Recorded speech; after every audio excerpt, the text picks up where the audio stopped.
chapter 58 and verse 1. Cry aloud, spare not, lift up thy voice like a trumpet, and show my people their transgressions, and the house of Jacob their sins.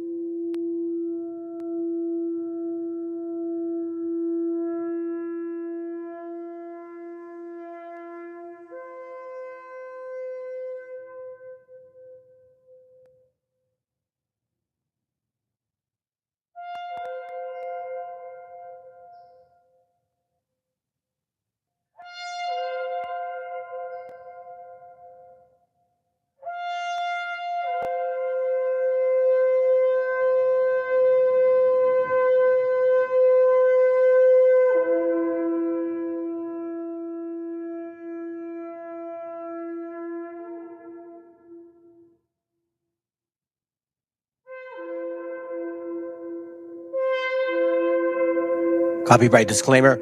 This content does not belong to Bible Chronicles or claim this intellectual property. The content provided today has and always will belong to the content owner. Bible Chronicles does not have any affiliation with the owner of this property. As mentioned, Bible Chronicles did not intend to make use of any material for the purpose of harvesting gain. However, Title 17 of United States copyright law states material in use can only be done when it's for theological or general educational purposes, and thus Bible Chronicles believes that this principal material falls under fair use, which honors protection under Section 107 of the same U.S. copyright law. Viene a decirnos con mucha firmeza y gran convencimiento lo mismo que nos decía en el siglo XVIII el barón de Holbach, ¿no? Un filósofo francés de origen alemán. Si nos remontamos al comienzo, entonces hallaremos que la ignorancia y el temor crearon a los dioses. La fantasía, el entusiasmo o el engaño los adornaron o desfiguraron. La debilidad les rinde culto, la credulidad los conserva, la costumbre los respeta y la tiranía los apoya para que la ceguera de los hombres sirva a sus propios intereses.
All right, hold on.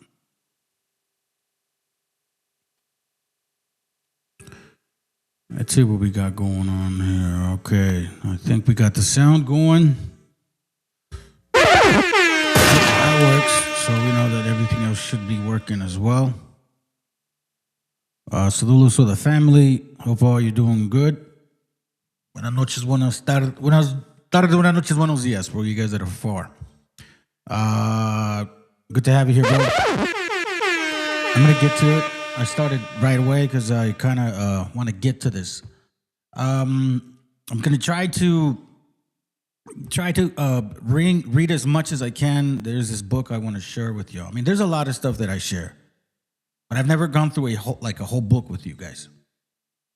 And I'm going to try to go through that, not the whole book today, but, in a good portion. But not just to make it so, monotone. We're going to add some videos to it, which signifies and at least gives a pretty good idea, man, of what's going on over there right now in the Middle East. Is not new. maybe a lot of you, well, it's not new. And for us, the way that we're going to read it today, it's going to open up some eyes and hopefully give you a reminder. Like when we talk about what occurred here, what still is occurring, right? And all of a sudden, people are forgetting the same foreigners, the same people that brought these concepts, right, are now complaining about over there. And I'm going to show you how they've always been knowing this.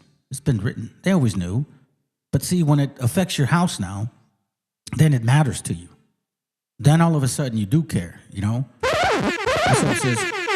I may not see everybody's post to their family because I'm going to be very focused on reading, okay? There's a lot to show you. So why don't we begin, okay? The topic is going to be basically this one. If you've never heard of this book, you can't find it online, okay? You can find it, but you can't necessarily read off of it, an archive or anything.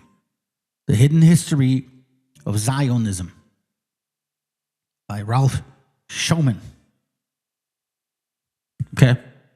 But as I said before, we're gonna read and we're gonna see. We're gonna read and we're gonna see. So the first things I want to show you is some videos, because we're gonna get to read about how that it's amazing that it's still happening. But now that it's affecting certain people's pocket, now these bastards care. Now they care all of a sudden. Christmas Christians. Now they care. Let's go. In March of 2014, that Israel has the largest human skin bank in the world. Where do you think they got all this skin from? They have more human skin than China and India. They are literally skinning the dead bodies of my brothers and sisters in Palestine. That's where they are getting the human skin from. And if I call them Nazis, your law is going to punish me. Israeli Channel 10 reported in March of 2014 that Israel has the largest human skin bank. I didn't know that. But does it surprise you? It shouldn't at this point. You know, it really shouldn't. Just like, does this surprise you? It really shouldn't. A lot of times we think that, oh, that can't happen to you. Oh, bro. You know, there's a pattern to the way, I guess you could say, an oppressive state takes. Sometimes you can't do it bluntly, but slowly, with propaganda, you'll be able to do it. I mean, they talk about it right here. Oh, Paso 911, operator Casas, what is the address to the emergency? We're at Camp Montana East ICE detention facility. We currently have a detainee actively suicidal, attempting to hurt himself. The Associated Press obtained 130 911 calls involving the nation's largest immigration detention facility set up at Fort Bliss Army Base in Texas. I have a patient here, suicidal and homicidal. This is a 27-year-old female. She's 12 weeks pregnant. She has extreme lower back pain and a headache. She's not eating. She's not drinking. Along with interviews and court records, they offer a disturbing portrait of overcrowding, medical neglect, malnutrition, and emotional distress. Every day felt like a week. Every week felt like a month. Every month felt like a year. You know, the torture, just, you know, the lack of sleep, the lack of food. Inhumane is my main word. Owen Roman Ramsing spent nearly 5 months at Camp East Montana before he was deported to the Netherlands in February. I lost everything. Everything. They're getting substandard food. They're not getting the medical that they need. This place needs to be shut down, and it needs to be shut down immediately. The Texas Democrat has called for an investigation. We're not going to talk about, oh, well, you voted for this. Nah. We're going to go into some history. And you tell me how it feels when you read about the horrible treatment. Like, what is wrong with people, basically, right? Again, if you don't read, if you don't know history, you can fall for the propaganda and the okey-doke every single day. Like deciding to think that Democrats or Republicans or independents or anybody or this government is going to really help you. Investigation into the contractors running the facility. People should be moved by the abject cruelty, but if they're not, I hope they're moved by the fraud and corruption. The Department of Homeland Security spokesperson said, quote, claims that there are subprime conditions at ICE facilities are false, adding that the detainees receive food, water, and medical treatment in a facility that is regularly cleaned. Ramsing was a legal permanent resident when he was detained last September flying back into the country. Immigration authorities cited a drug conviction when he was 16, for which he had served prison time. I had at least 60 notarized, what do you call those? Character letters. Character letters from very high-powered people, talking about, attorneys, doctors, police officers.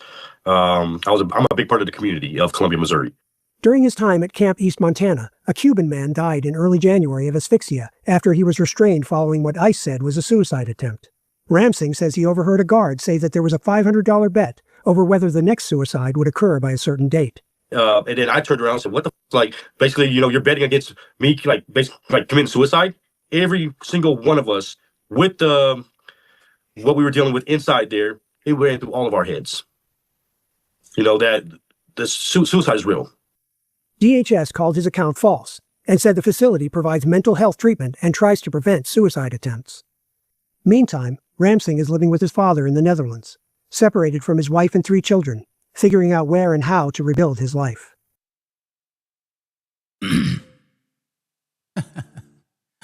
Oh, shit.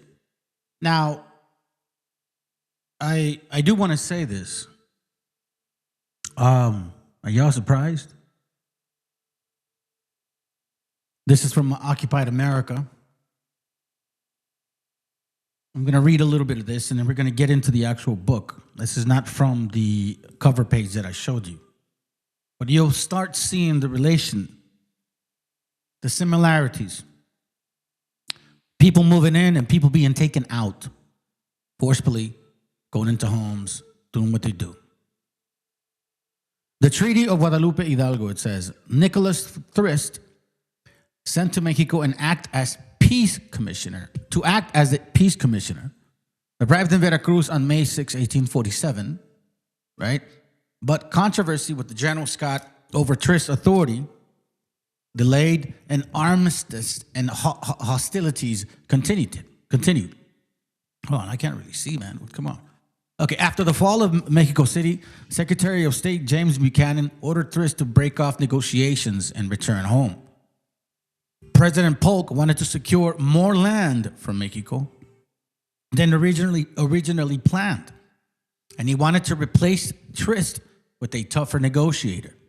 Thrist, however, with the support of General Winfield Scott, decided to ignore Polk's order and began negotiation on January 2nd, 1848, on the original terms. All right? Mexico, badly beaten, our government in a state of turmoil, had no choice but to agree to the U.S. proposal. I've done a video on this, who was involved. It's way beyond what this is saying, okay? Just talk about Masonics were involved in this whole thing. The negotiations were difficult for Thrist. He was aware of the Mexican humiliation, and he felt a strong sense of embarrassment. Thrist himself knew that the war had been a pretext to seize Mexican land. Keep that in mind. In February 2nd, 1848, the Mexican Congress ratified the Treaty of Guadalupe Hidalgo, with Mexico accepting the Rio Grande as a Texas border and ceding almost half of its territory, which incorporated the present-day states of California, New Mexico, Nevada, and parts of Colorado, Arizona, Utah, and even Oklahoma to the United States in return for $15 million. Interesting, right? Polk, furious upon learning about the treaty, considered Thrist contemptibly base for having ignored his orders, yet he had no choice but to submit the treaty to the Senate. With the exception of Article 10, which concerned the rights of Mexicans in ceded territory, the Senate ratified the treaty on March 10, 1848 by a vote of 28 to 14. To insist on more territory would have meant more fighting, and both Polk and the Senate realized that the war was already unpopular in many circles. The United States sent the treaty to the Mexican Congress for ratification. The Congress had difficulty forming a quorum, barely ratified the treaty by 52 to 35 vote on May 19th. Then, since hostility between the two nations officially ended, supposedly, Polk's disappointed Polk disappointed with the settlement, branded Thrist as a scoundrel. However, in fact, there had been considerable support in the United States for acquisition of Mexico. You see that? Considerable support. You mean everybody? You know, all of these complainers right now. All of these complainers. This is all of them. This is why you can't sit here now and complain about, oh, these Jews are stealing our land. We're fighting a war for them. Really? If you only knew what your history has been doing.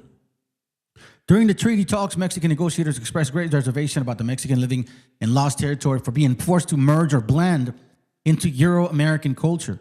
The negotiators protested the exclusion of provisions that protected Mexican citizen rights, land titles, and religion. They wanted to protect their rights by treaty, which obviously you can understand now that they never did. Article 8, 9, and 10 specifically referred to the rights of Mexicans in what became the United States. Under the treaty, they had 1 year to choose whether to return to Mexico or remain in occupied Mexico, quote unquote. About 2,000 elected to leave. Most remain in what they considered their land.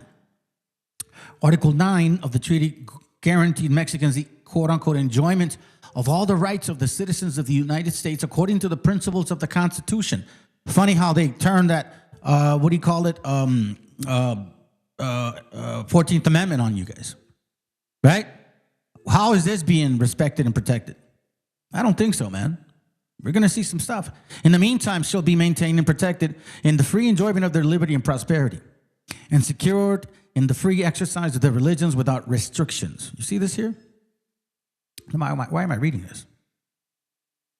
Then it says, let me continue finishing, and then I'll go into that question.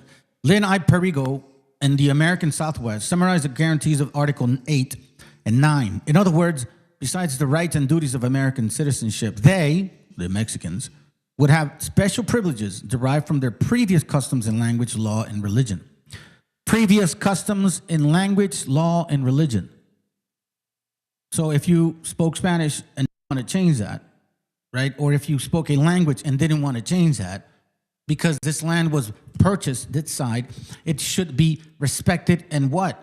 Applied under their constitution. It doesn't occur though, does it? Does it? No, it doesn't. No, let's Jeffrey, Jeffrey, I'm your moderator, and it's enough. When I look at my own country, the United States, it is a semi-democratic, white-dominated, hierarchical, racist society that aims to preserve privilege by the elites. That's how it was formed in 1787. It was a slave-owning, genocidal country, killing Native Americans for a white culture. But amazingly, it still looks that way. Although we're much more diverse now than we were. The most violent country in the world in the 19th century, by far, was perhaps the most democratic or second most democratic, and that was Britain. You can be democratic at home and ruthlessly imperial abroad. The most violent country in the world since 1950 has been the United States. It's been by far involved in more wars in the world since 1950 at home and ruthlessly imperial abroad. The most violent country in the world since 1950 has been the United States. Damn. He's not lying though, is he? No, he's not. He's not lying. You know, you can try to slice it any way you want to. You got these lovers of particulars. I don't know, man. You know, I guess I got tired of trying to understand people at this point.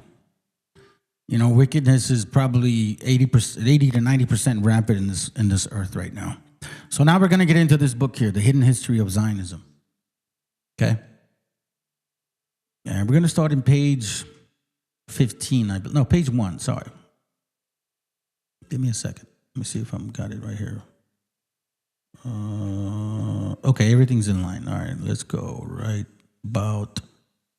We're going to read. We're going to see some videos, and we're going to read so you can get an idea. Now, this is the preface from that book, okay? And again, it's hard to find online to read, so these are pictures that I took from the book. All right, so let's begin. It says, with anger, hatred, and sheer ferocity, thousands of youngsters hurled rocks at their Israeli occupiers. Undaunted by the gunfire that greeted them, this was more than a civil unrest. It was the beginning of a civil rebellion. This is how Jerusalem Post correspondent Hirsch Goodman described the uprising of Palestinian youth in the West Bank and Gaza in mid-December 1987.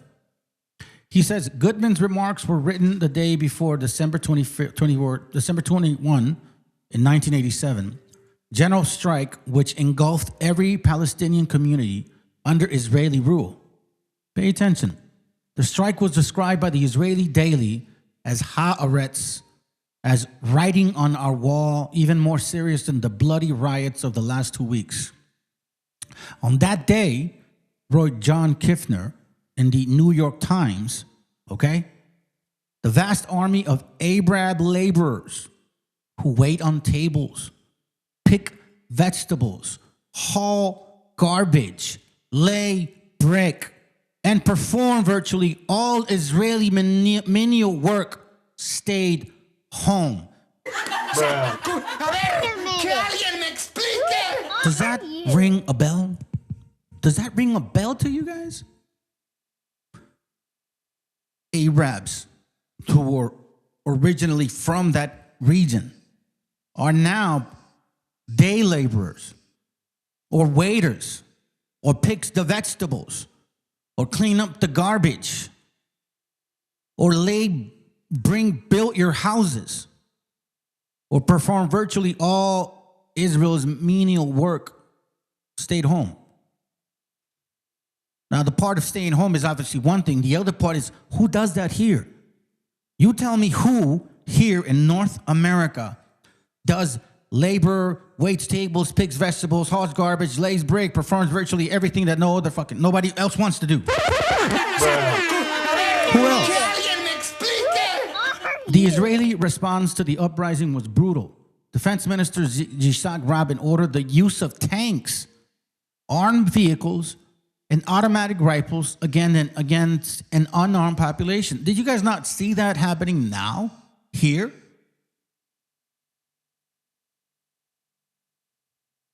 They've been doing that for a while over there. And you guys didn't care. No, because 99-cent store was making it easy because Walmart was cool. You know what I mean? Everybody had time to buy their fucking Nikes, bro. As long as they don't mess with your pocket, you don't care. The San Francisco Examiner cited Rabin as openly advocating assassinations.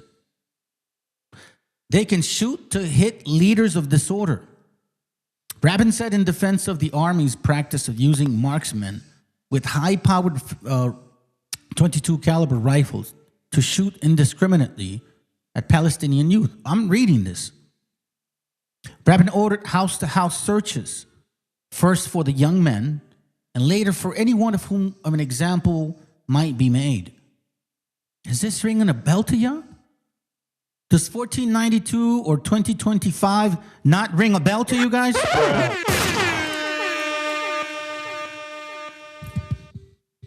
By December 27th, over 2,500 Palestinians were seized, many of them young as 12.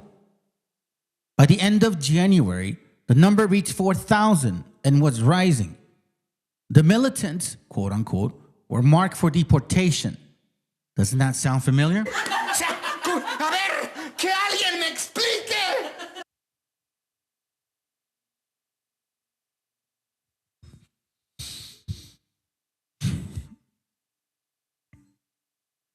It's why Stephen Miller is running the shop when these things are occurring. And they still are occurring.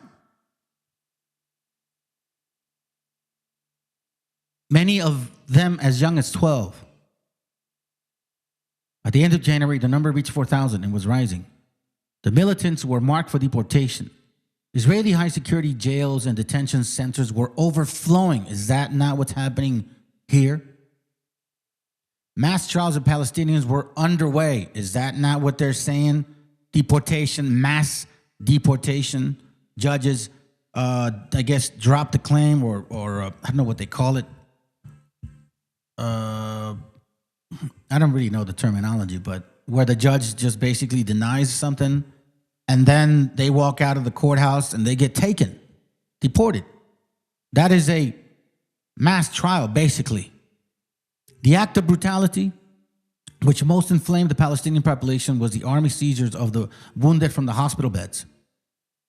This practiced standard procedure throughout the invasion of Lebanon in 1982 made Shifa Hospital in Gaza a center of resistance. Page 2. Hold on. Great crowds massed to defend the wounded, whom they rightfully feared would never be seen again. Then it says the youngsters in Gaza and the West Bank where riots erupted. Wrote Jerusalem Post correspondent Hirsch Goodman, have not received any terrorist training, nor are they members of a terrorist organization. Rather, they are members of that Palestinian generation that grew up knowing nothing but occupation, meaning their parents told them the stories. A mother of a Palestinian man shot 3 times in the head. Let me slow down. A mother of a Palestinian man shot 3 times in the head by Israeli soldiers was asked if she would let her remaining sons join the demonstration. She replied, "As long as I live, I am going to teach the young people to fight. I don't care whatever happens as long as we get our land back." If I was born over there, I'd be fighting too. And a lot of us, sometimes don't think about that. You think you have problems now.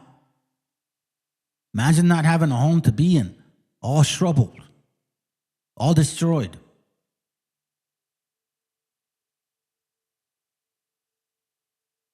In today, like in this lifetime, we talk about 1492, 1812, 1846, all these things, right? But we weren't there yet. Or if we have, we don't remember. You get what I'm saying? This is what's going on right now. Rashad Sawab, the deposed mayor of Gaza, expressed the same sentiment. The youth had lost hope that Israel will ever give them their rights. They feel the Arab countries are unable to accomplish anything. They feel that the Palestinian Liberation Organization has failed to achieve a thing. It says Los Angeles Times correspondent Nance Fisher accounts is even more significant. This newfound sense of unity has been one of the most striking changes to foreign observers and non-Gaza Palestinians. It is a phenomenon that extends to the previous division between young and old, and between those who work in Israel and those who do not. Then this title is called Force Might, Beatings, all right? Let's continue. As the uprising intensified, the Israeli cabinet and defense minister Yitzhak Rabin implemented collective punishment. This is going to sound very familiar to you. If it hasn't already, then I don't know. I can't help you then. A tactic characteristic of the Nazi occupation of France, Denmark, and Yugoslavia. But what do you know? The very same people that claim that they suffered these very same things are using the very same tactics, supposedly, that was used on them, on the people here in Palestine. Or not here, but there. Food, water, medicine were prevented from reaching Palestinian refugee camps in Gaza and the West Bank. Now, you guys heard of that last year? No, you guys heard of that when the war started over there between them two? Hezbollah or Gaza, or Hezbollah, Gaza, or Hamas and the Israelis, October 7th. And we heard a lot about this. This is not a long time ago. This is still going on. It keeps repeating itself. What is Trompetas doing to Cuba? Huh? Anybody think about that?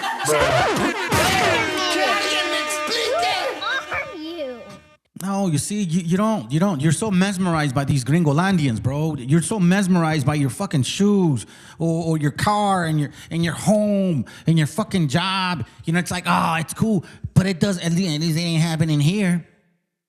You know, whatever, right?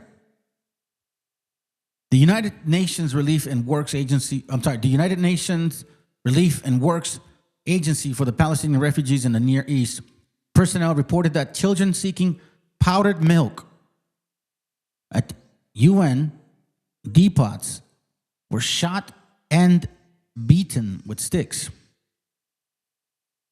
Let that sink in for a moment.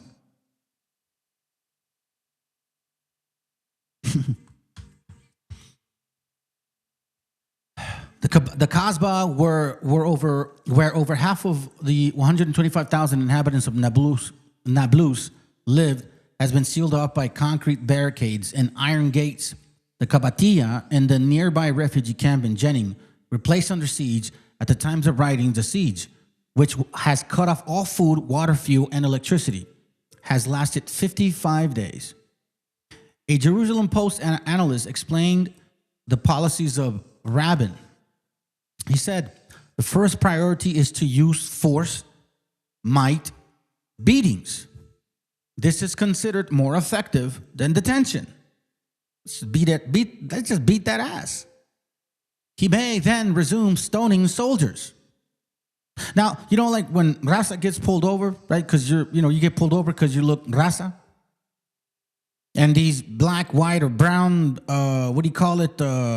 Border Patrol people force you out, beat the shit out of you, prove to you, even if you're a U.S. citizen, that you are submissive to them. This is what they're implementing here. Now you guys fucking care, huh? Now you care. See, it don't matter until it's in your house. Because he may then resume stoning soldiers. And all of you Christmas Christians that are supposedly anti-Israelis now, shut the fuck up. Because you guys been doing this to our people since 1492 and in the Americas all day long. All day long. What do you think happened in Cuba, Venezuela? What do you think happened in Colombia? What do you think happened in Panama? What do you think happened in Chile? What do you think happened in Mexico? Come on. All of a sudden, you're surprised. I can't believe they're doing this. Yeah, really? Well, you know, it's here now. This is considered more effective than detention because he may then resume stoning soldiers. But if troops break hands, he won't be able to throw stones. Interesting, right? By the next day, the news media were reporting that most bestial beatings of soldiers throughout the West Bank and Gaza. The accounts by John Kiffner was compelling. Nablus, Israeli-occupied West Bank, January 22. Both hands encased in plaster cast. You see this? Imad Omar Abu Rub explains from his bed in the Rafidaya hospital what happened when the Israeli army came to the Palestinian village of Kibbutzim.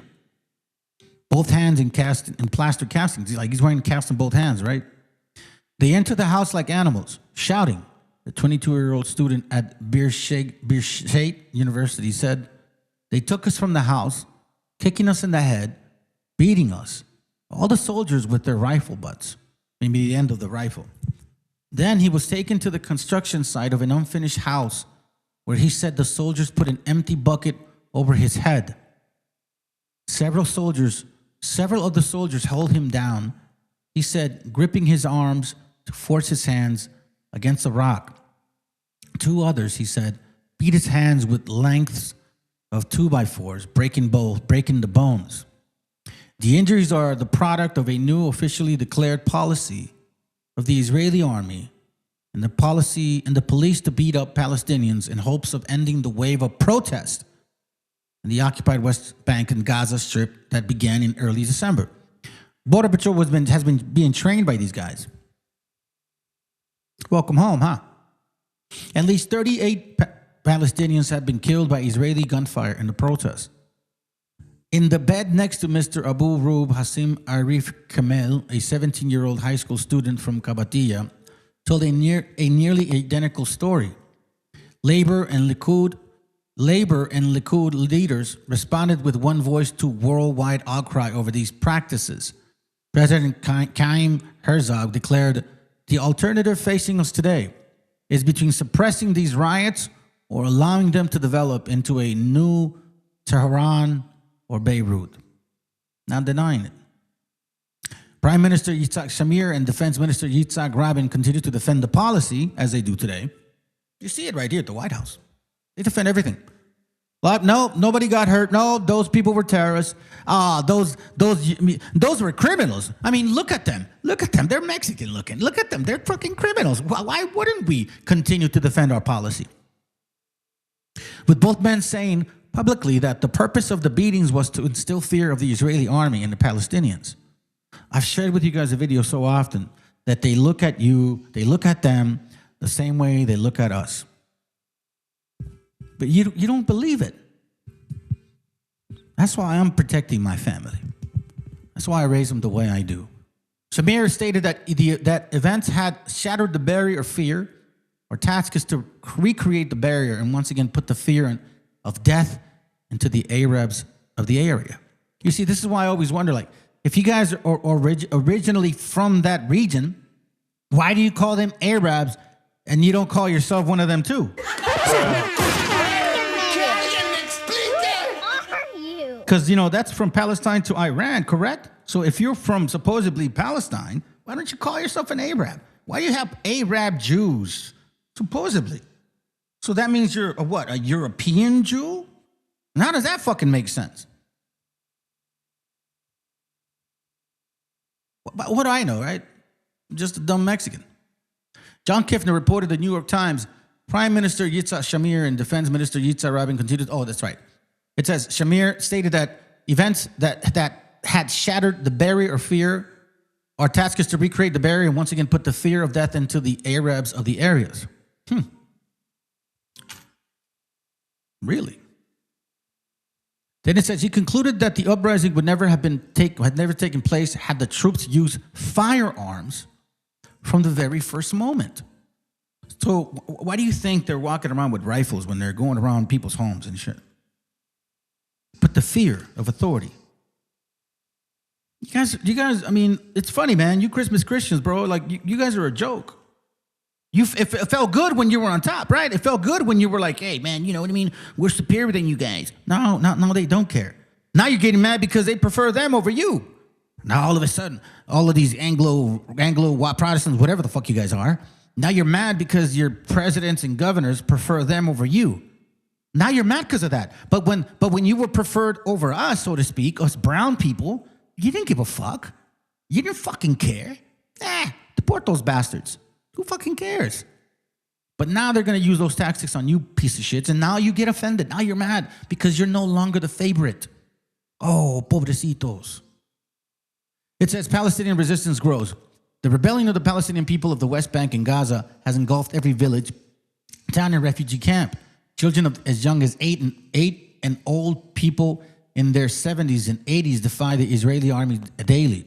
Entire village populations waving makeshift Palestinian flags of bed sheets and cloth, massed defiantly, singing and chanting, hurling stones at soldiers, firing automatic weapons. So this uprising started in 1980s, like in the 1980s, because these were the children of the parents. Like, let's say, for example, I think maybe like my brother's age, like in the 70s, I believe, and 60s. If you were born in the 60s, 70s, 65, 75, you would have seen this occupation concept. Like very in your face. You get what I mean? So those children in 87 were like being told by their parents what it used to be like and how things occurred. I mean, obviously this was progressive, quite frankly, even before 70s. But it really took off at a different level then. Let's see. Then it says here, the Great Uprising, the Intifada, has become a symbol of Palestinian nationhood, as a brutal repression that once filled the people with despair, now fuels their determination and will, which encompasses the readiness to die. Then it says, the Israeli reprisal has been barbarous. The repression has been unleashed with particular savagery against the refugee camps and the old quarters of the cities inhabited by the impoverished. By April 1988, over 150 Palestinians had died. The Israeli government had admitted to arrest of 2,000 people, bringing the the acknowledged total to 4,000. The real figure was far higher, of course, just like they're lying to you now. Here, sources in the West Bank and Gaza established that the number detained by the weekend of March 27 had exceeded 13,000. Bassam Shaka'a, disposed mayor of Nablus, placed the total held solely in the hastily constructed barbed wire encampments of Darija at 10,000. In the Balata camp outside of Nablus and in the Kashba, the old quarter, 1,000 people were arrested in a period of 48 hours, just like no different here, picking up random Mexicans and shit, whatever. The discovery of the people in ditches in the fields, shot in the back or with their heads caved in. The discovery of people in the ditches in the fields, shot in the back or with their heads caved in, has been reported from villages throughout the West Bank and Gaza. And it says, Bassam Shaka'a described the rampage of the Israeli armed units. No matter which house one calls, the anguish accounts of family members wounded or arrested pour forth. Convoys of buses cruise the streets of Nablus, followed by vans of the Mossad, Israelis' secret police. Army units go from house to house, pulling youths from their beds at 3 a.m. As the buses fill, the soldiers beat the youths viciously around the heads, shins, groins, and backs. Shrieks fill the air. As the army, I'm reading it because I've read this already, you know. When I first read this, man, and, you know, I take breaks. I come back and I take breaks. I come back, you know, when I find time. And in those moments where I walk away, bro, there's not, you gotta be made out of brick, bro, if you don't even shed one tear. And it's like, I think about us. I look at my kids and stuff, or my little daughter, especially because, you know, she's like always tries to hang out with me when she can. And I'm like, imagine if we were there right now, right there, going through that shit. What the fuck would you do? Now, I ask myself that question.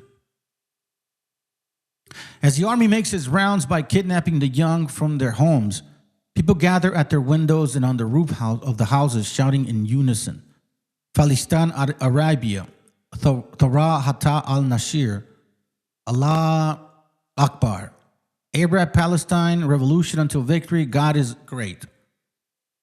It's page 5, by the way. There's one more page, and we're going to look at a video real quick. Bassam Shaka'a described the attempts by the Israeli army to spread panic and terror in Nablus and outlying villages. So, like, you can see why they're using so much force here.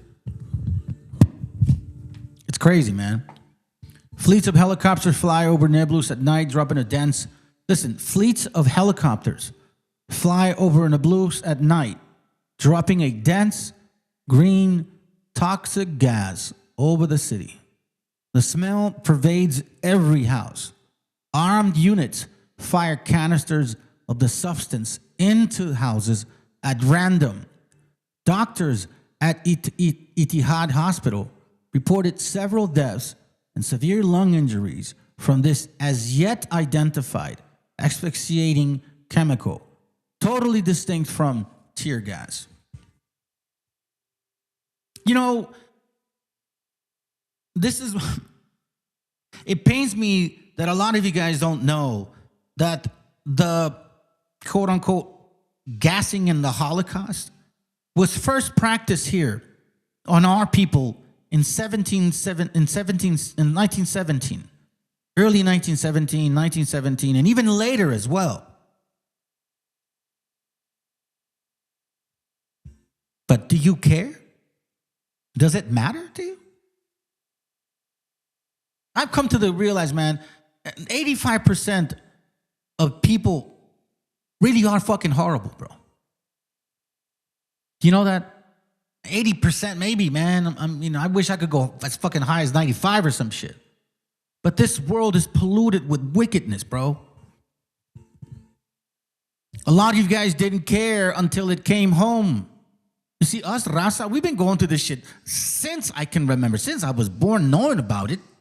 Not since I was born, because, I didn't know about that stuff, but since I came here. And when I came here, I knew about it before because of people that told me. And as I got older, I found out even more. But see, none of you guys cared. You're so-called North Americans, which you call yourself Americans. Like if you forget, this is the whole Americas. We could all be American, you know, fuckfaces. We could all be that, okay? But it's North America. You guys didn't care. We were getting deported, getting arrested, people dying at the border, people dying in Nevada, in Arizona, in New Mexico, trying to cross. Some of you guys said, oh, no, it's just because they died out of thirst. No, a lot of you Minutemen were doing this shit. You shooting our people. You killing our people. You lynching our people. But no one was there to report it. None of it. The victimization hood is fucking over. Oh, my God, they're trying to be racist towards us, white folk. No, bro, listen. You are forgetting that what you've done is here in your face now. You can't run from it no more. You can't point the finger to these people. All they are is just, they chose a different religion. Y'all are one and the same. You know different. You categorize us in 1492. You categorize us in 1848. You categorize us now. Ain't no different than what they've done.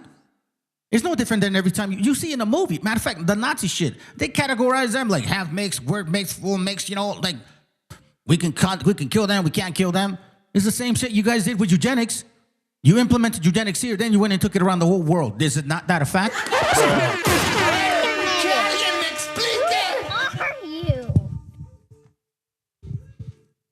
Chemicals. Among the victims were the grandmothers of Da's family and a 100-year-old father of noted in the blues attorney Muhammad Irshad, soldier. I'm sorry, hold on, Irshad. And by the way, when you read this, it's kind of printed awkward. Maybe it's a translation. I don't know, but you know what I mean? Just bear with me. Soldiers had entered the house at 2 a.m., smashing furniture and firing a canister of the dreaded green gas while preventing the family from leaving. You see this? Among the victims were the grandmother of Da's family and the 100-year-old father of noted Nablus attorney Muhammad Irshad. Soldiers had entered the house at 2 a.m. because they were usually going into midnight, smashing furniture and firing a canister of the dreaded green gas while preventing the family from leaving. Do you realize now there were German Jews who didn't want to tell people they were Jews, who were also Nazis? Is that now clicking? All of a sudden, you guys are like, oh, these Israelis, they look just like you white people. You guys are all the same. Polish, Lithuanians, Russian, Hungarian, Turkish, you know, all of that shit, bro. For real. It's just a historical fact. 2 of the children, aged 9 and 11, were taken by the soldiers in their night clothes, frog marched in the streets, and beaten as they were forced by the jeering soldiers to clear debris. Simultaneously, the Israeli army targeted the hospitals. Army trucks rammed the ambulances and blocked them from reaching the homes of those overcome by the gas. Soldiers, it says, soldiers entered the Itabi hospital in the Nubles, hold on a second, in the Nubles numerous times, arresting, give me a moment, family, arresting the wounded and those waiting to give blood to the family members. Even the operating theater was invaded while surgeons were operating on patients. Even the operating theater was invaded while surgeons were operating on patients. Doctors were beaten and equipment smashed. Family members were prevented from entering the hospital. And the cars of doctors and nurses were destroyed. By who? The soldiers. Meanwhile, all of Nublius was paralyzed by a total strike. All the streets in every quarter of the city were without open shops or business activities. As gas permeated the city, cries and chants filled the night. Remember that green gas that it's unidentified? Gas canisters recovered by Bassam Shaka, Yosef al-Masri, chief of the Itit Hospital, and American author Alfred Lilienthal bear the markings 560 CS, Federal Lab, Salzburg, PA, USA, MK2, 1988.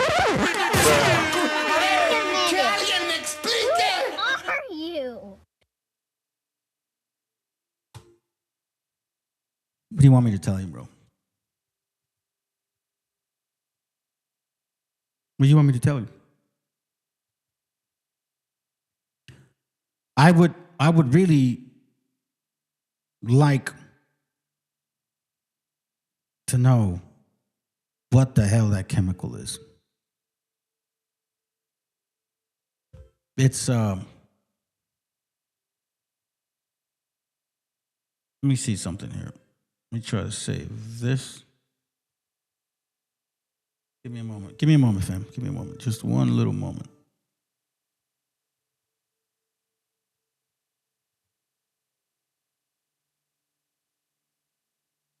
Hold on. All right. Let me look for this chemical real quick. 560C, federal. Federal lab.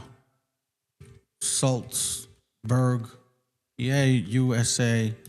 MK2, 1988.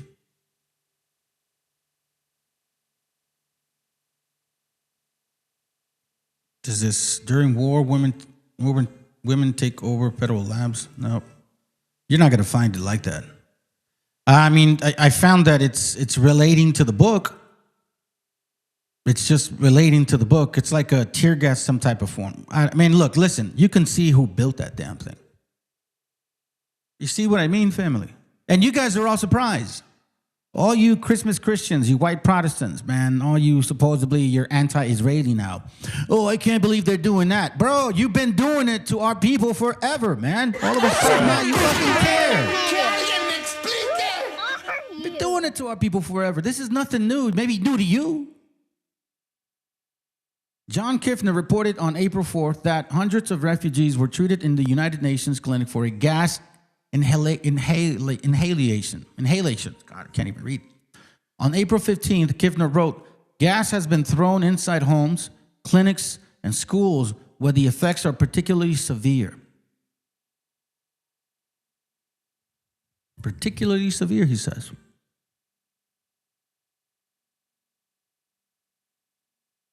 I sometimes wonder if this even like rocks your boat, bro. You know what I mean? Like, if you guys even fucking care. It's sad to me, bro. It's really sad to me. Hold on, let me see if this is the link. If not, I'm gonna try to use. Hold on a second, family. Let me see. Give me a moment. I'm trying to see if this is a link. Okay, hold on. Oh yeah, it is. Okay, cool. This is a link. We're gonna watch a couple of videos, and then we're gonna come back to it. Okay. I'm gonna start at page 6 in the next round of pages. In the meantime, let me play this for you. Pay attention. Israel believe in shooting ourselves in the foot. We don't waste any time. We do exactly everything upside down, because that way we can be special, God's chosen people. After we shoot ourselves in the foot, we blame the Palestinians, because to blame the Palestinians is a very special honor that only we get to do. Do you ever get to blame Palestinians for what you do, your crimes?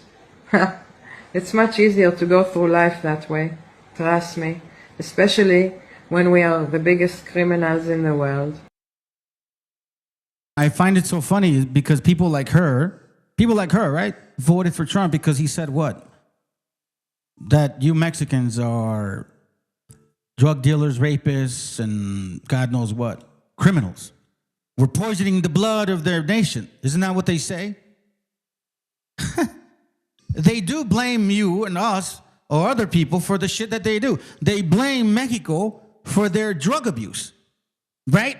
No, Mexicans are the criminals because they can't say fucking no, because they have problems, because they have wickedness in their hearts, right? It's funny to me that now you're pointing the finger at Israelis like, oh my God, they're doing so hard. You've been doing that shit here since 1490 fucking 2.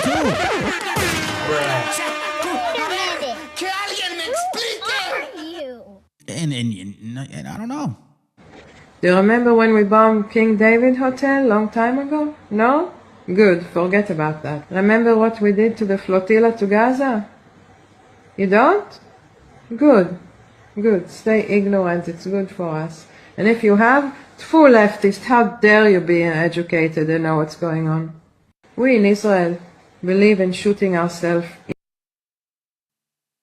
I'm flabbergasted. I'm just surprised. I'm just surprised that she's sitting back. Look. I'm surprised she's sitting back like, oh my God, these Israelis. This is what you fucking people did, bro. This is what you guys did. Open the door. Open the door. Get your hands up and come outside. Come outside. Everybody in the house needs to come outside. No, keep your hands up. Everybody come outside. Push them this way. Out here in the yard. Out here in the yard. Keep going. Keep going. Keep going. That's the boys!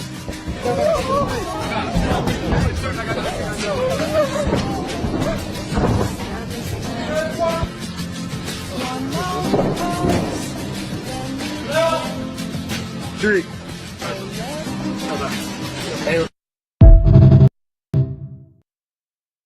You're no different.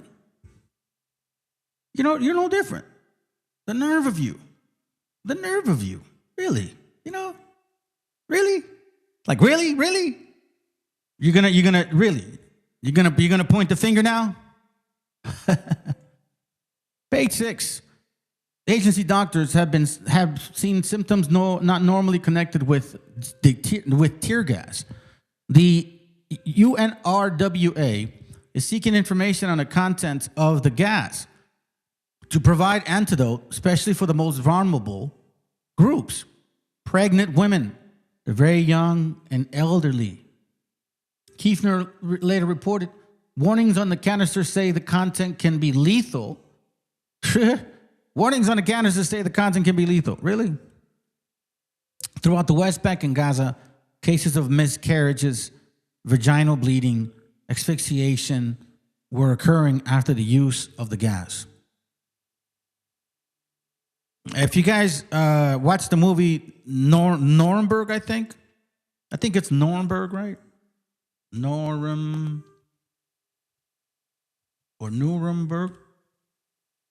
Yeah, Nuremberg movie, right? Is it Nuremberg? It's the movie where these Nazis are getting together, deciding. No, not Nuremberg. It's like these Nazis are getting together, deciding on this Nazi movie of an important meeting. I think it was conspiracy, maybe. Yeah, that's it. Okay, so this movie. No, stop. No. Okay, we might as well use it. Okay, this movie, conspiracy. Okay, it's kind of not chilling, dude. It's just crazy.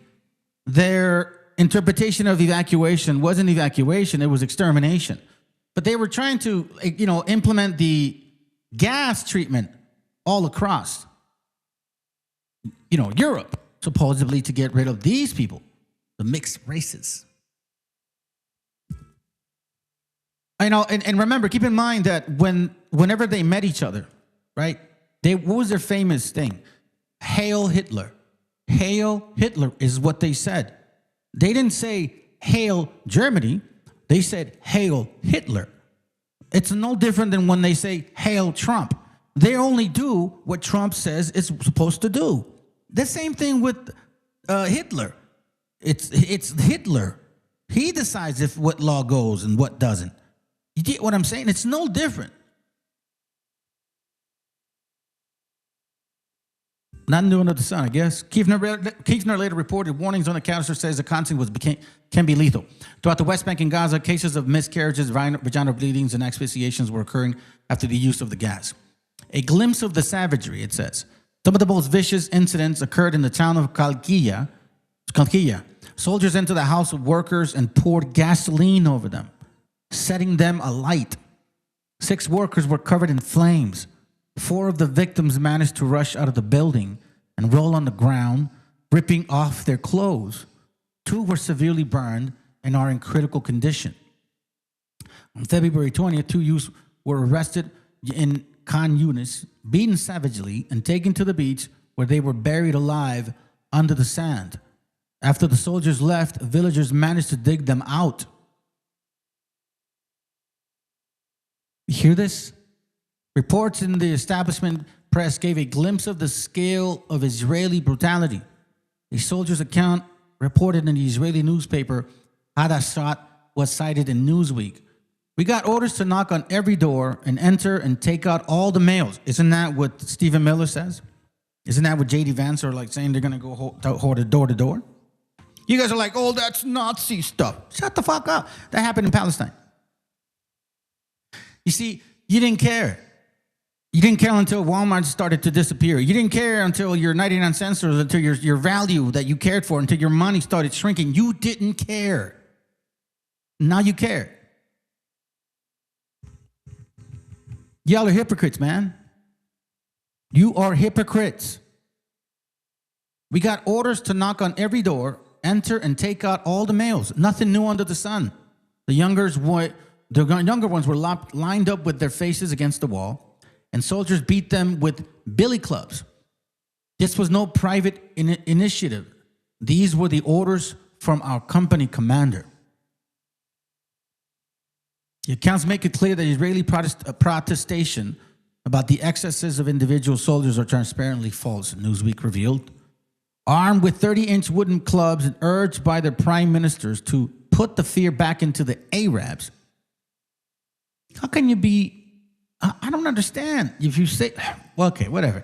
Israeli soldiers have methodically beaten up Palestinians since early January, deliberately breaking bones and beating prisoners into unconsciousness. Casualties include not only young men, but also women. Most of the injured shun hospitals for fear of arrest. The avoidance of hospitals by the injured has prevented accurate reporting of the vast scale of the savage beatings and of the death of those who endured them. But an indication has provided in the reports of the medical team respecting the wounded in the hospital in the early February of 1988. Dr. Jennifer Leanan, a faculty member of Harvard Medical School and trauma specialist, reported her findings. This is a systematic pattern of limb injury that is clearly organized to cause fractures. A consistent pattern of bone breaks across the back of the hands and the middle of the forearm that comes from holding the hands or arms in place and applying a strong blow to the bone. Put your arms up and then they use a bat and break that shit in half, bro. Kids, by the way, not grown-ass men. Dr. Leaning and the team of physicians for human rights traveled throughout the West Bank and Gaza. They concluded it is a pattern that is controlled, a systematic pattern of a wide geographical area. It is as if they had been instructed. Dr. Leaning's account of the new patient throughout the Shifa hospital in Gaza is compelling. They look like they had been mauled. What is impressive is the number of fractures per patient. These patterns look as if they had been put through a washing machine wringer. They would have had to hold them down and just keep beating them. Repeated instances of young males shot deliberately through the testicles were reported in Shifa hospitals in Gaza and Makassa Hospital in East Jerusalem. Soldiers poured boiling water over a 2-year-old infant, rendering her catatonic.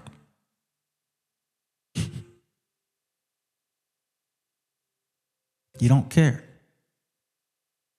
Quelling the protests. New York Times correspondent John Kiefer called the systematic roundup parts of a series of tough new measures, including economic sanctions and collective punishment. Doesn't that sound familiar?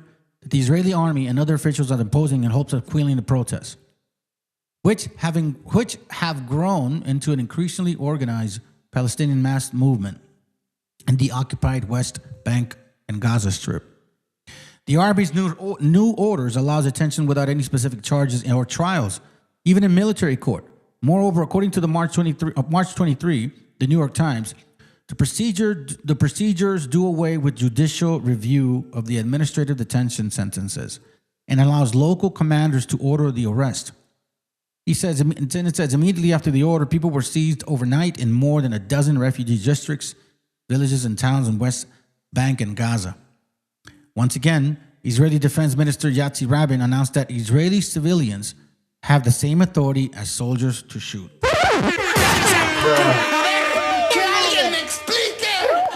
Are you? Dyers need not fire warning shots before the shooting Palestinians, meaning like if you just want to shoot them, you can. Minutemen, how are they any different? You guys hired Minutemen. They're not cops, but they went around supposedly protecting the border. They shot people. You didn't know. It's not fucking different. You're no different. Newsweek was more explicit. The decree meant Israeli soldiers could shoot to kill Palestinian youth.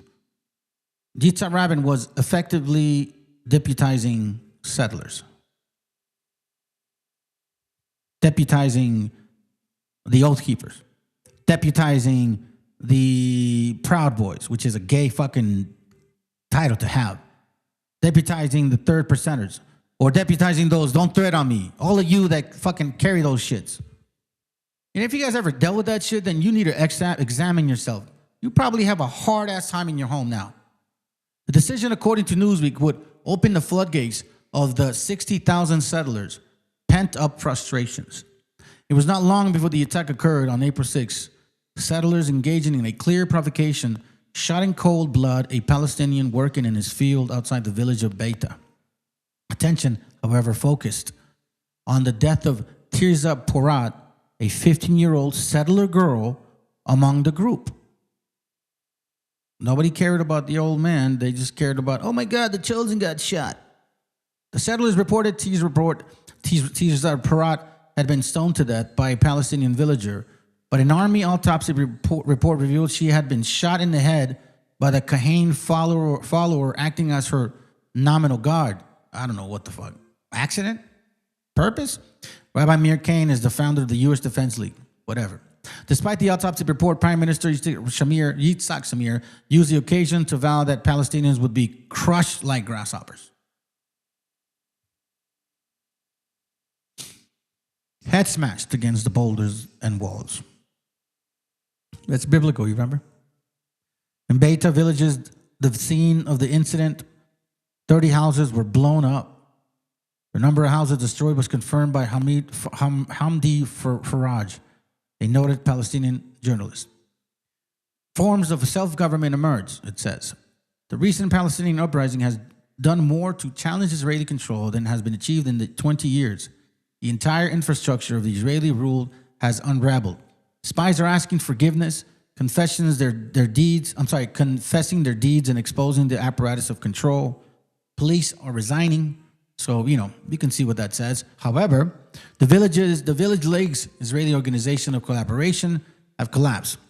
The Los Angeles Times reports that challenges by the unified national leadership of the uprising had led to the resignations by municipal, village, and town councils. Before the uprising, 20,000 Palestinians worked under Israeli army and the police control, providing service to the West Bank and Gaza. They were teachers, clerks, administrators. Most have resigned. Increasingly, forms of self-government are emerging in the West Bank and Gaza. The Israelis closed the schools. The resistance organizes classes. The Israelis order shops to open. The resistance keeps them closed. The Israelis close the shops. The resistance opens them. The West Bank and Gaza are trapped in what Newsweek calls colonial setup.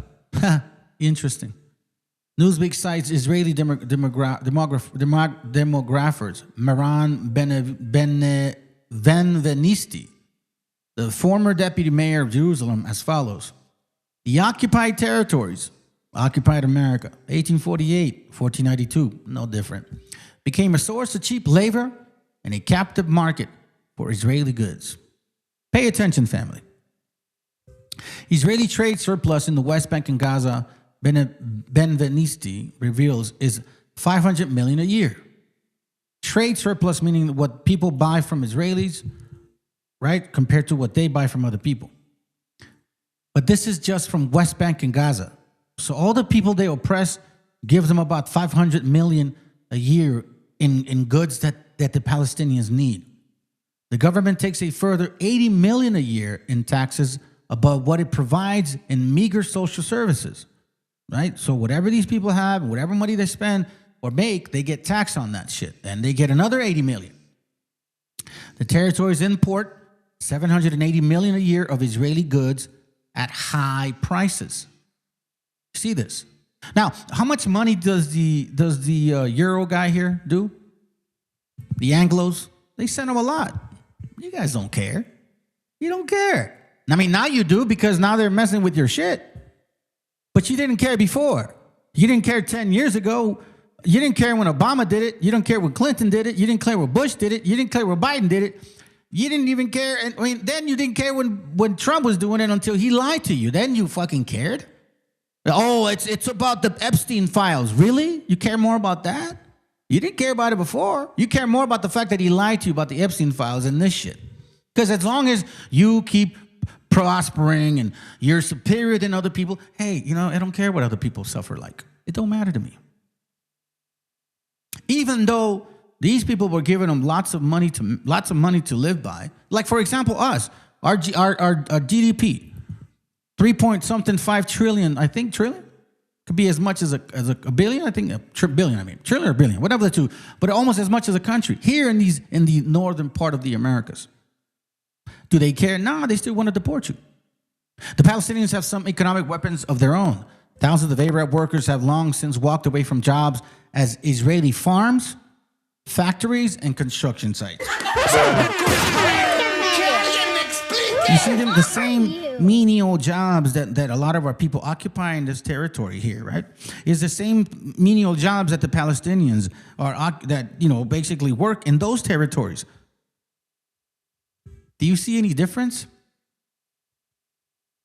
Palestinian shoppers cut back their purchases of Israeli goods. Arab merchants and self-employed professionals struck a more direct blow at the occupation. They refused to pay Israeli income and commercial taxes.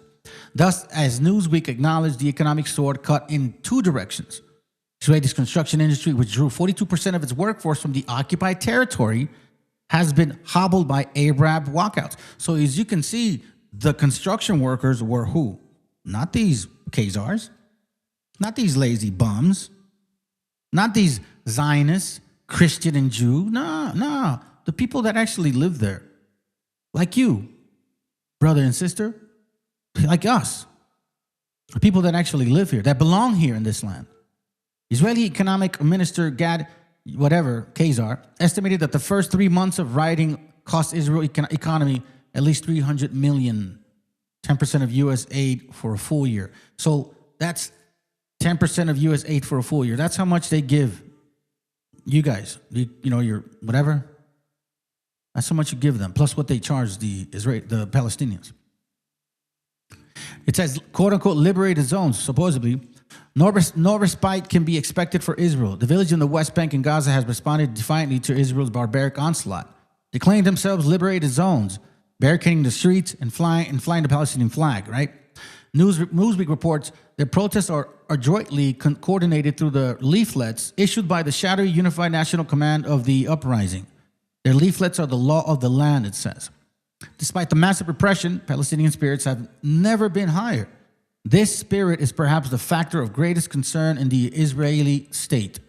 Prime Minister Yitzhak Shamir told Israeli television, the people who are throwing stones, the insiders, the leaders, they are today in a situation of euphoria, of great enthusiasm. They think that they are the victors. 2 more pages in one video, and I think we're through for this one. And it says, Middle East editor, page 10, The Hidden History of Zionism. The Middle East editor of Jerusalem Post, Khazar, reported that Israeli security forces estimate that army has now detained the majority of those now pulling the strings of the uprising. And yet the uprising continues. The leaflets continue to appear. The mood approaching panic is settling among the Israeli leaders. On March 30th, Land Day, the day Palestinians incite pre-1967 Israeli protests, the confiscation of their land. Okay, so remember how 1967, 1987, a 20-year gap, those young people experienced the occupation. And those people, like for example, myself, if I lived there at that time, right? I was born 9 years before. No, 11 years before. 11 years after, sorry. Yeah, 11 years after. Like, I might have missed that if I was born over there. So in this case, it's talking about my children, right? This action renewed a new general strike in support of uprising, which was first held in December 21, 1987. The unified national leadership of the uprising in the occupied territories called for the huge demonstration against the army and settlers to coincide with the general strike. For the first time since 1948, Palestinians throughout the Lebanon, joined by Lebanese in Sidon, Beirut, and other cities, also staged their own demonstrations and general strike in solidarity with the uprising. The uprising has galvanized not only Israeli Arabs, but the Palestinians in the diaspora. The participation of the Palestinians of Lebanon and of thousands of Lebanese themselves was felt throughout the Arab world. This new phase of Palestinian revolution was not lost on the Israeli authorities. In an attempt to counter coordination between the Palestinians inside the Green Line, quote unquote, pre-1967 borders, the Palestinians in the West Bank and Gaza, the Israelis completely sealed off the West Bank and Gaza. Since uprising is taking place both in the West Bank and Israel, emphasis added, a senior military source said, "We decided to separate the two and prevent large-scale public disorder." So now they cause a separation so they won't communicate as often. So then we want to signal very clearly that we are not going to hesitate to use whatever measures are necessary. Same guy says. Ariel Sharon, former defense minister and current trade minister, announced that the uprising would lead inevitably to war with the Arab states and the necessary expulsion of the Arabs from the West Bank, Gaza, and the Galilee. Really? But the Palestinians entering their 40th year of occupation since the founding of the Israeli state have been deterred. The revolutionary war, quote unquote, of the Palestinian people is recruiting the hearts and minds of youth in every Arab country and in capitals across the world. This spirit was fully captured in a letter written by members of Palestinian underground resistance in Israeli-occupied West Bank to a rally in Paris, France, and in March 3, 1988, organized by an ad hoc committee of supporters of Palestinian human rights. Their letter states in part. So this is just a letter talking about the struggle that they're going through, okay? Let me see if I can pinpoint some things here.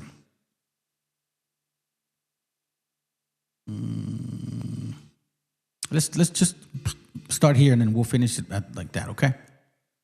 It says, today our people are suffering. They are shedding their blood to win their freedom, dignity, and honor, their rights to determine their own destiny, their rights to live in their homeland, and to build a free, democratic, and sovereign state in all of Palestine. To all free men and women, to all our comrades, we say the following.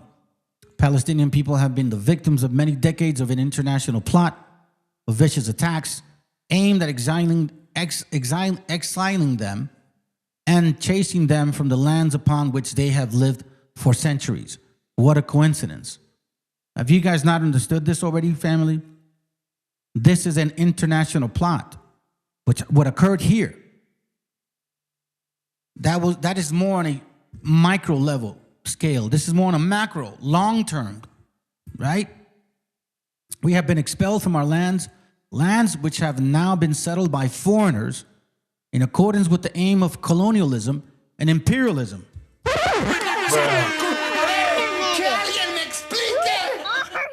When the Christmas Christians came over here, did they come here with, anything but that? No, they didn't. They came here with what? Hold on a second here.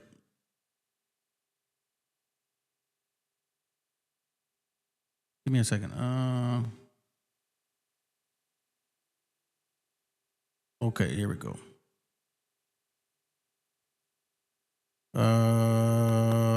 Let's see, against the struggle, our weapons come from homeland, they're stones, which of the operation of this corner homeland.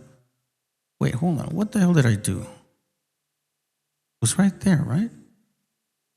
8-9, so government. Give me a second, family. God, man, why did I lose this page? It says page 9. Page 10. I think we're here. There's a letter right there.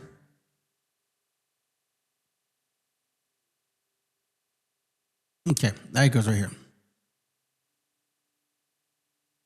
It says here, we have been expelled from our lands, lands which have now been settled by foreigners in accordance with the aims of colonialism and imperialism.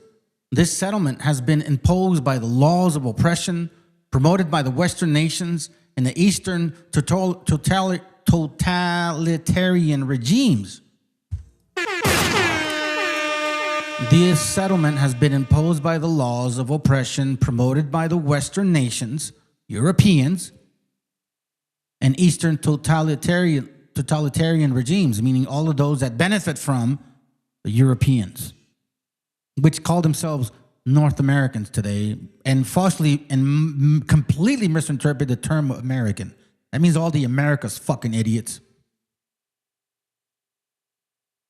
These oppressive laws are also those of international Zionism, which is Christian Zionism as well as Judaic Zionism.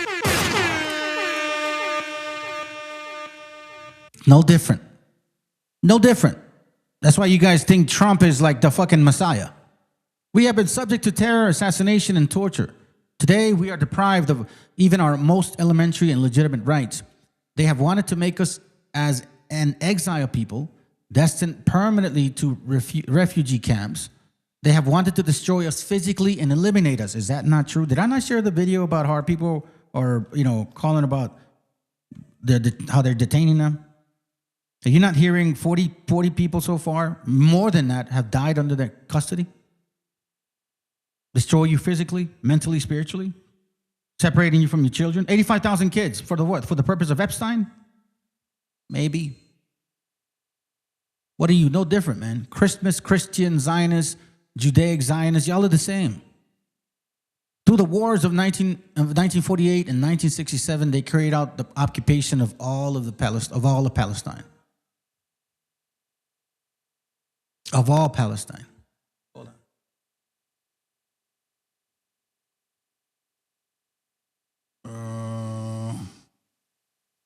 Let me just go here. Page 12 and 13, I think. Yeah. Hold on. Yeah, that's right. 12 and 13, and then we're almost done, fam. It says, in Palestine, they also unified the entire Palestinian people in their struggle against oppression. That is what is happening today as the children of elderly and the women and the youth have risen up as one single person, without the arms to face the military machines of Zionism and imperialism, to face the violence of guns and clubs and kidnapping and the assassinations. Our weapons come from our homeland. And by the way, don't forget that Christians, they went around, doing their whole Christian bullshit. They voted for Trump because they're supposed to be pro-Christian, right? To deport all people that looked like us. Kidnappings, gun shootings, beatings, assassinations. What, you think it didn't happen to you? It's happening to the people at the border. I've shared classes before which shows that people have been dying at the border for centuries, for like thousands, for years, a lot of thousands of years. But yeah, technically shit. Our weapons come from our homeland. They're the stones with which our people have built up a wall to defend their combatants in the revolution. Then it says, dear friends, you should know what is going on in our homeland. 2 weeks ago, the forces of occupation buried 8 young Palestinians alive after having beaten them savagely and broken their limbs. 4 of them were saved by the people, and other 4 were never found. 3 days ago, Israeli military forces dropped 3 live Palestinians youth from a helicopter flying at a high altitude. One of the youths was only 13 years old. What, you think Christians, you don't think you're doing that here? Your border patrol is doing that to people that you've deported, supposedly U.S. citizens. Then you let them go somewhere where it's fucking cold and shit with no sweater, and you let them die. It's no different. You're no different. You make me laugh when you point your finger at these people. I'm serious. You make me laugh. I have no pity for you. No, shall God have mercy on you and your seed. This is what they are currently doing to our people. Dear friends, we want you to know that we reject all so-called solutions and peace projects that some people would like to impose on us through international conferences. We want you to know that we are committed to continuing our revolution until the total liberation of all Palestinians, until the establishment of a democratic and free state in which all free men and women, from wherever they may be, are welcome to live so long as they accept to live with us as equal on our land of Palestine. We are no longer on our knees We're standing tall. We will not yield. We feel that it is legitimate for us to demand and aid assistance from people throughout the world who are struggling for the freedom of all oppressed people. You guys didn't care. This is in 1987. You didn't care. Who was president then? I think it was Senior Bush. You didn't care. Shit was good, huh? You were American. That's what mattered to you. The fashion, the flash, the coke and the pot, all of that shit, the crack, cocaine, whatever the fuck it is. You were too busy with you. We ask of you not only that you speak out in support of our struggles and your speeches and protests, but that you demand that your government take a clear position in opposition to the repressive and criminal method of Zionism. Christian Zionism is no different. Since 1492, you guys have been Christian Zionists. We ask for your moral and material support for our Palestinian people who are struggling to obtain their final victory. Palestinian people have risen, their yearnings for emancipation steering the pauperized masses in every country of Arab East, reduced to a condition of penury by corrupt country-selling regimes. The Egyptians, Jordanians, and Saudi people have begun to respond to the extraordinary example set for them by the Palestinian people. Let's see, hold on. Check this out. Perhaps more significantly, a detailed report by Robert Greensberger in the Wall Street Journal describes the profound effect in the Intifada on the Jewish masses themselves, notably the Arab Jews or Sephardim. Now, I pause for a moment there because think about it. Arab Jews and Sephardim. So who are these other people that are from Europe? Are they not Arabs or Sephardim?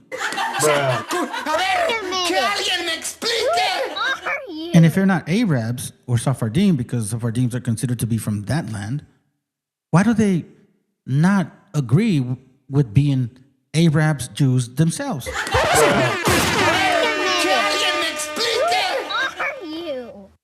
Now, nearly 70% of the Jewish population of Israel, their sentiment are shifting.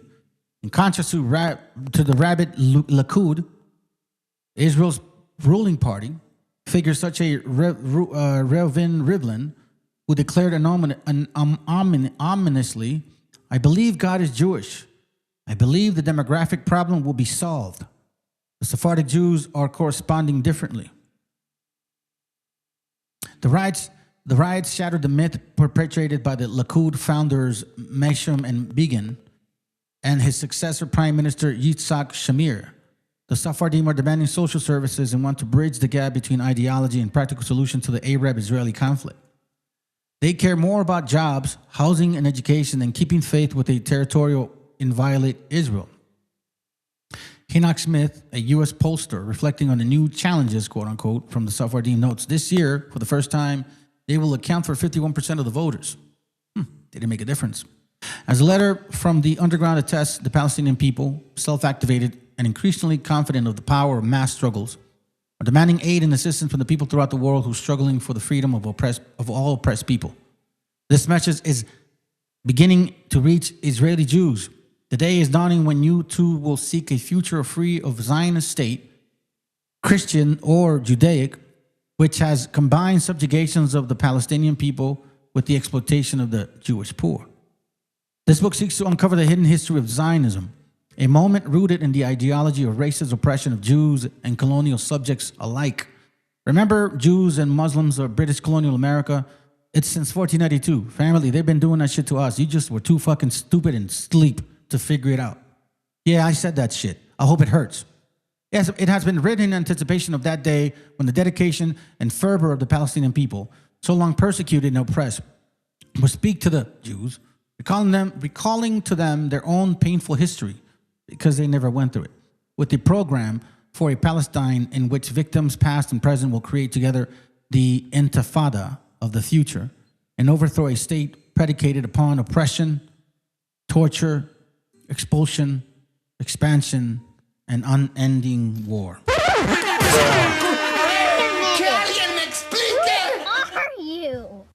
Once again, oppression, torture, expulsion, expansion, and unending wars. We're going to finish it with this video. Hold on a second. Yeah, I know what it is, bro. It's all good. I don't give a shit. It is what it is, bro. It is what it is, man. We're going to end it with this video. Hope you guys like it. Llámese el Mencho, el Chapo, el Mayo, Pablo Escobar o Caro Quintero, los cacareados todopoderosos capos no son más que los prestanombres del verdadero capo de capos, el imperio. Y es que hablando de negocios redondos, ¿qué mejor caso de estudio que un imperio que manufactura un cártel y su competencia? Les vende armas a ambos, lucra con la droga para financiar sus operaciones negras de contrainsurgencia, sus invasiones, factura con el amarillismo mediático y lava el dinero que producen ambos cárteles en sus bancos. Y cuando decide retirar a uno de ellos, lo combate con millones de la DEA, el FBI y Homeland Security, solo para sustituirlo por otro y seguir alimentando la adicción de su población. El ejército mexicano ahora ha capturado a El Mencho, líder del cártel Jalisco Nueva Generación. Pero la fábrica que lo manufacturó sigue operando. Así que volteamos a ver a esa fábrica de capos que, situada en pleno imperio, se prepara para seguir facturando. Yo soy Sassy Alejandre, bienvenidos y bienvenidas a La Otra Voz.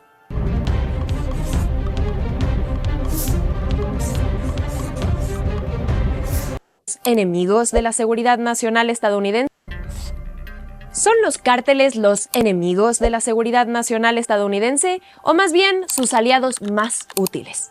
La llamada doctrina Donroe apunta a un eje claro: erradicar gobiernos y movimientos de izquierda para consolidar el dominio de Estados Unidos sobre América Latina, sus tierras raras y recursos estratégicos. Para ello, mucho antes de la llegada de Trump, el narco ha sido pieza central. Y es que no es casual que los cárteles busquen dominar las zonas más ricas en recursos naturales. El cártel Jalisco controla Zacatecas, por ejemplo, el corazón minero del país, y también dos de los estados con más tierras raras, Chihuahua y Oaxaca. Su rol ahí es clave: desplazar comunidades y aplastar la resistencia a mineras estadounidenses y canadienses.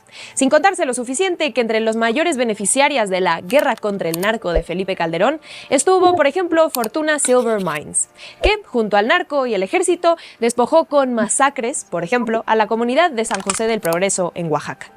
O quizás los Zetas, a quienes el cártel Jalisco habría surgido para combatir, supuestamente, bajo el nombre Mata Zetas.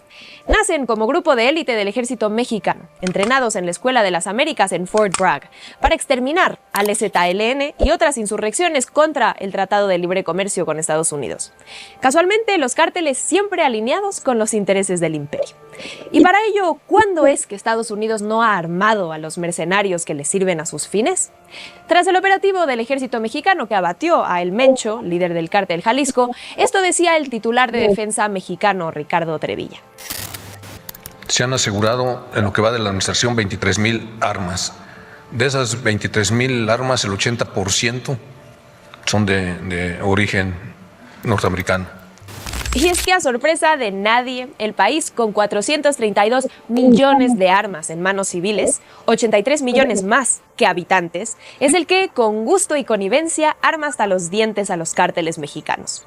Mientras en México existe una sola tienda de armas, operada por la Secretaría de Defensa Nacional, los cárteles en México están equipados como si fueran el mismísimo ejército estadounidense, porque es el mismo equipo, de grado militar.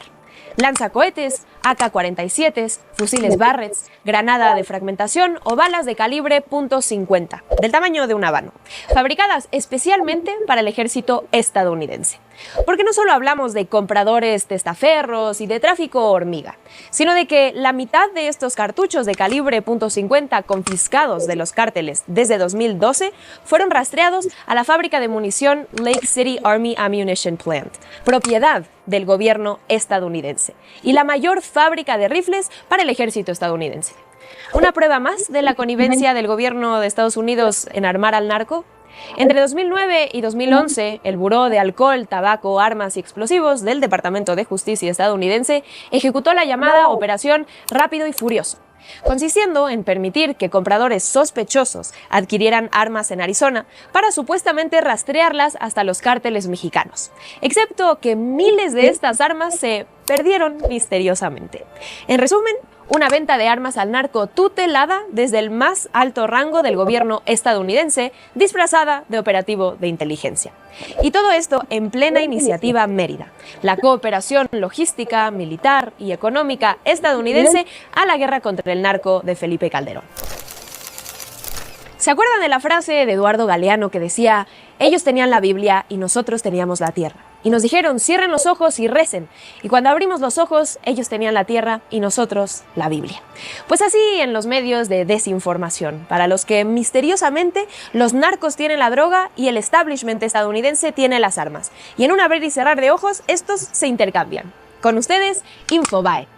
¿Qué armas fabricadas en Estados Unidos llegan a manos de los cárteles mexicanos? O El Economista también.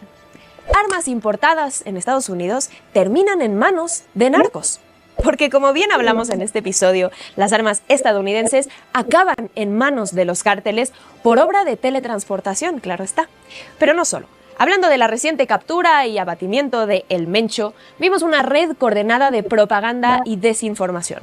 Ubicados a la fecha cuando menos 500 bots, que inmediatamente después del anuncio del operativo del ejército mexicano irrumpieron en las redes sociales con imágenes generadas con inteligencia artificial, mostrando por ejemplo a ciudades como Puerto Vallarta, aviones y aeropuertos como el de Guadalajara supuestamente en llamas.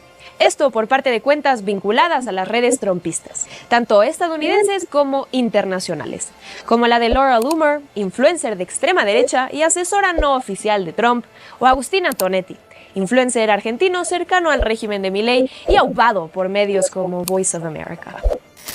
La muerte del narcotraficante más poderoso del mundo fue abatido Nemesio Ceguera Cervantes, El Mencho. Ha sembrado el caos, el miedo en el estado de Jalisco. Un terror en México y un desvío de foco internacional con el que no se salieron las suyas, sin embargo. Porque hoy, como siempre tuvo que haber sido, el foco está puesto en el cártel del norte.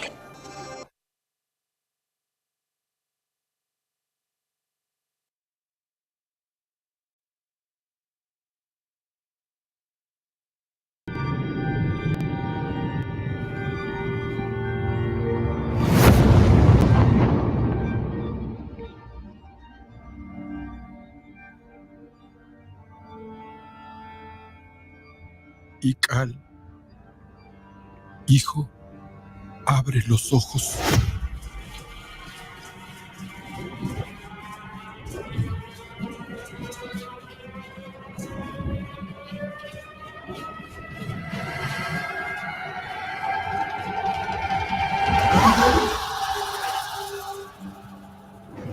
Tu cuerpo se queda con nosotros, pero tu espíritu debe seguir.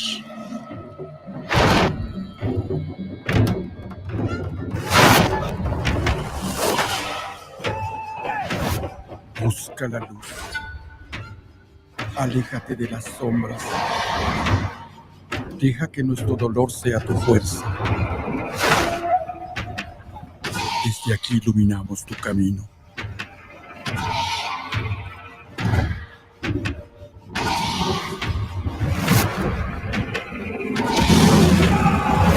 Lucha como nosotros ante esta pena tan grande.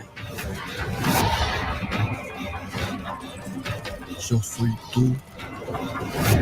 Tú eres yo.